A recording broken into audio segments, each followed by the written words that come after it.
Welcome to the One Year Bible, April 20. The Old Testament reading, Joshua chapter 21, verse 1, through chapter 22, verse 20. Then the leaders of the tribe of Levi came to consult with Eleazar the priest, Joshua son of Nun, and the leaders of the other tribes of Israel. They came to them at Shiloh in the land of Canaan and said, "The Lord commanded Moses to give us towns to live in, and pasture lands for our livestock. So by the command of the Lord, the people of Israel gave the Levites the following towns and pasture lands out of their grants of land. The descendants of Aaron, who were members of the Kohathite clan within the tribe of Levi, were allocated 13 towns that were originally assigned to the tribes of Judah, Simeon, and Benjamin. The other families of the Kohathite clan were allotted 10 towns from the tribes of Ephraim, Dan, and the half-tribe of Manasseh. The clan of Gershon was allotted 13 towns from the tribes of Issachar, Asher, Naphtali, and the half-tribe of Manasseh in Bashan. The clan of Merari was allotted 12 towns from the tribes of Reuben, Gad, and Zebulun. So the Israelites obeyed the Lord's command to Moses and assigned these towns and pasture lands to the Levites by casting sacred lots. The Israelites gave the following towns from the tribes of Judah and Simeon to the descendants of Aaron, who were members of the Kohathite clan within the tribe of Levi, since the sacred lot fell to them first. Kiriath Arba, that is, Hebron, in the hill country of Judah, along with its surrounding pasture lands. Arba was an ancestor of Anak. But the open fields beyond the town and surrounding villages were given to Caleb, son of Jephunneh, as his possession. The following towns with their pasture lands were given to the descendants of Aaron the priest: Hebron, a city of refuge for those who accidentally killed someone; Libnah, Jatir, Eshtemoa, Holon, Debir, Ain, Juttah, and Beth Shemesh, 9 towns from these 2 tribes. From the tribe of Benjamin, the priests were given the following towns with their pasture lands: Gibeon, Geba, Anathoth, and Almon, 4 towns.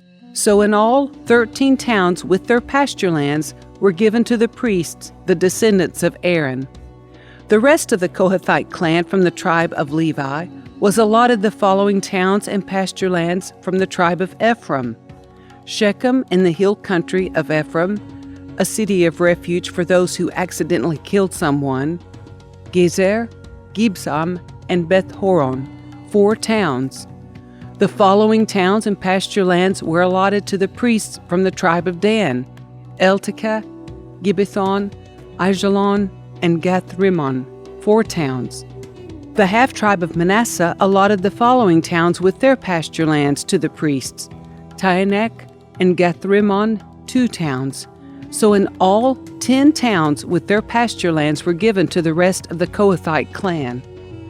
The descendants of Gershon, another clan within the tribe of Levi, received the following towns with their pasture lands from the half-tribe of Manasseh: Golan in Bashan, a city of refuge for those who accidentally killed someone, and Be'eshterah, 2 towns. From the tribe of Issachar, they received the following towns with their pasture lands: Kishion, Dabarath, Jarmuth, and Enganim, 4 towns. From the tribe of Asher, they received the following towns with their pasture lands: Mishal, Abdon, Helkath, and Rehob, 4 towns. From the tribe of Naphtali, they received the following towns with their pasture lands: Kadesh in Galilee, a city of refuge for those who accidentally killed someone; Harmoth-Do, and Kartan, 3 towns. So in all, 13 towns with their pasture lands were allotted to the clan of Gershon. The rest of the Levites, the Merari clan, were given the following towns with their pasture lands from the tribe of Zebulun: Jokneam, Karta, Dimnah, and Nahalal, 4 towns. From the tribe of Reuben, they received the following towns with their pasture lands: Bezer, Jahaz, Kedemoth, and Mephath, 4 towns. From the tribe of Gad, they received the following towns with their pasture lands: Ramoth in Gilead, a city of refuge for those who accidentally killed someone; Mahanaim, Heshbon, and Jazer, 4 towns. So in all, 12 towns were allotted to the clan of Merari. The total number of towns and pasture lands within Israelite territory given to the Levites came to 48. Every one of these towns had pasture lands surrounding it. So the Lord gave to Israel all the land he had sworn to give their ancestors, and they took possession of it and settled there. And the Lord gave them rest on every side, just as he had solemnly promised their ancestors. None of their enemies could stand against them, for the Lord helped them conquer all their enemies. Not a single one of all the good promises the Lord had given to the family of Israel was left unfulfilled. Everything he had spoken came true. Then Joshua called together the tribes of Reuben, Gad, and the half-tribe of Manasseh. He told them, "You have done as Moses, the servant of the Lord, commanded you, and you have obeyed every order I have given you. During all this time you have not deserted the other tribes. You have been careful to obey the commands of the Lord your God right up to this present day. And now the Lord your God has given the other tribes rest, as he promised them. So go back home to the land that Moses, the servant of the Lord, gave you as your possession on the east side of the Jordan River. But be very careful to obey all the commands and the instructions that Moses gave to you. Love the Lord your God, walk in all his ways, obey his commands, hold firmly to him, and serve him with all your heart and all your soul." So Joshua blessed them and sent them away, and they went home. Moses had given the land of Bashan, east of the Jordan River, to the half-tribe of Manasseh. The other half of the tribe was given land west of the Jordan. As Joshua sent them away and blessed them, he said to them, "Go back to your homes with the great wealth you have taken from your enemies, the vast herds of livestock, the silver, gold, bronze, and iron, and the large supply of clothing. Share the plunder with your relatives." So the men of Reuben, Gad, and the half-tribe of Manasseh left the rest of Israel at Shiloh in the land of Canaan. They started the journey back to their own land of Gilead, the territory that belonged to them according to the Lord's command through Moses. But while they were still in Canaan, and when they came to a place called Geliloth, near the Jordan River, the men of Reuben, Gad, and the half-tribe of Manasseh stopped to build a large and imposing altar. The rest of Israel heard that the people of Reuben, Gad, and the half-tribe of Manasseh had built an altar at Geliloth at the edge of the land of Canaan on the west side of the Jordan River. So the whole community of Israel gathered at Shiloh and prepared to go to war against them. First, however, they sent a delegation led by Phinehas, son of Eleazar the priest, to talk with the tribes of Reuben, Gad, and the half-tribe of Manasseh. In this delegation were 10 leaders of Israel, one from each of the 10 tribes, and each the head of his family within the clans of Israel. When they arrived in the land of Gilead, they said to the tribes of Reuben, Gad, and the half-tribe of Manasseh, "The whole community of the Lord demands to know why you are betraying the God of Israel. How could you turn away from the Lord and build an altar for yourselves in rebellion against him? Was our sin at Peor not enough? To this day we are not fully cleansed of it, even after the plague that struck the entire community of the Lord. And yet today you are turning away from following the Lord? If you rebel against the Lord today, he will be angry with all of us tomorrow. If you need the altar, because the land you possess is defiled, then join us in the Lord's land, where the tabernacle of the Lord is situated, and share our land with us. But do not rebel against the Lord or against us by building an altar other than the one true altar of the Lord our God. Didn't divine anger fall on the entire community of Israel when Achan, a member of the clan of Zerah, sinned by stealing the things set apart for the Lord? He was not the only one who died because of his sin.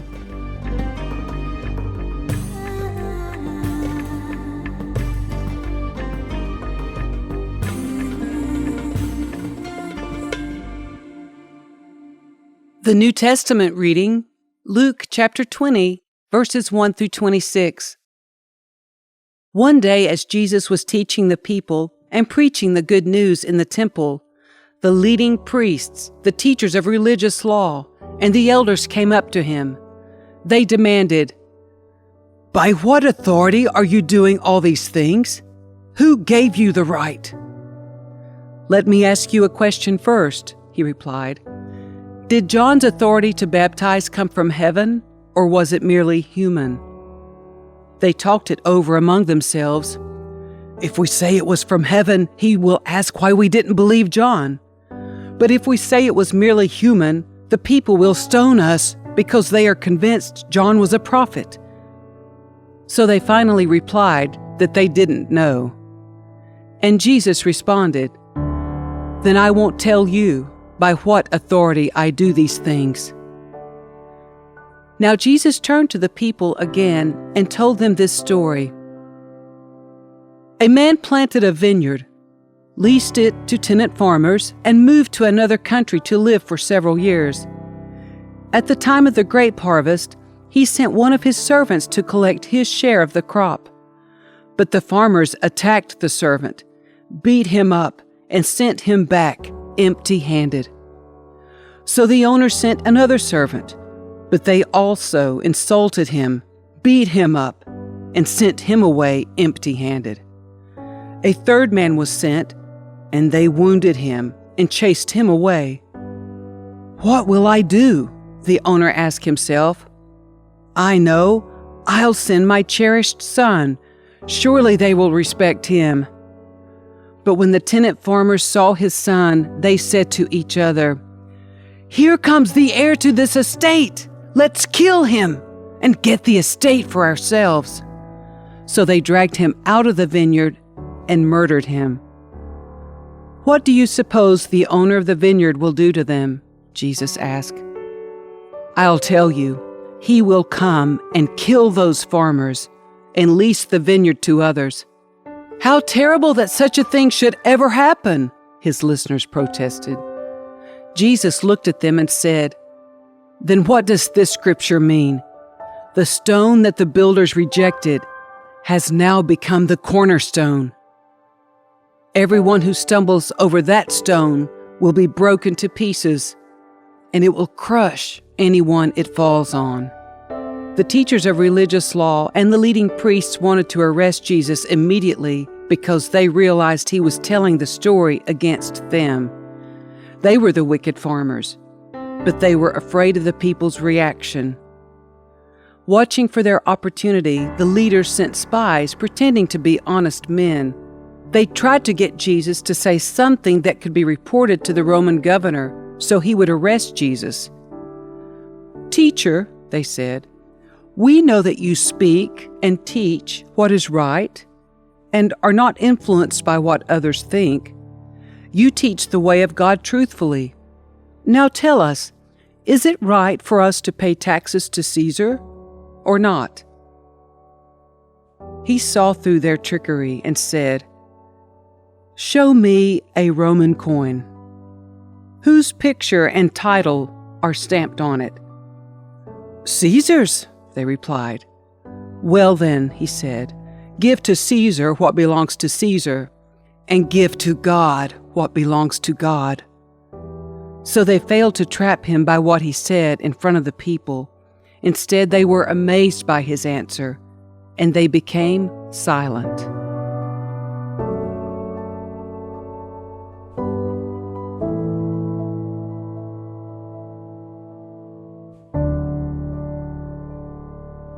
Psalm 89, verses 1 through 13. I will sing of the Lord's unfailing love forever. Young and old will hear of your faithfulness. Your unfailing love will last forever. Your faithfulness is as enduring as the heavens. The Lord said, I have made a covenant with David, my chosen servant. I have sworn this oath to him. I will establish your descendants as kings forever. They will sit on your throne from now until eternity. All heaven will praise your great wonders, Lord. Myriads of angels will praise you for your faithfulness. For who in all of heaven can compare with the Lord? What mightiest angel is anything like the Lord? The highest angelic powers stand in awe of God. He is far more awesome than all who surround his throne.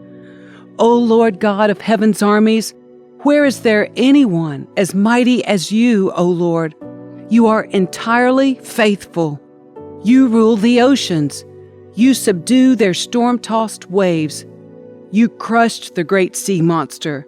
You scattered your enemies with your mighty arm. The heavens are yours, and the earth is yours. Everything in the world is yours. You created it all. You created north and south. Mount Tabor and Mount Hermon praise your name. Powerful is your arm. Strong is your hand.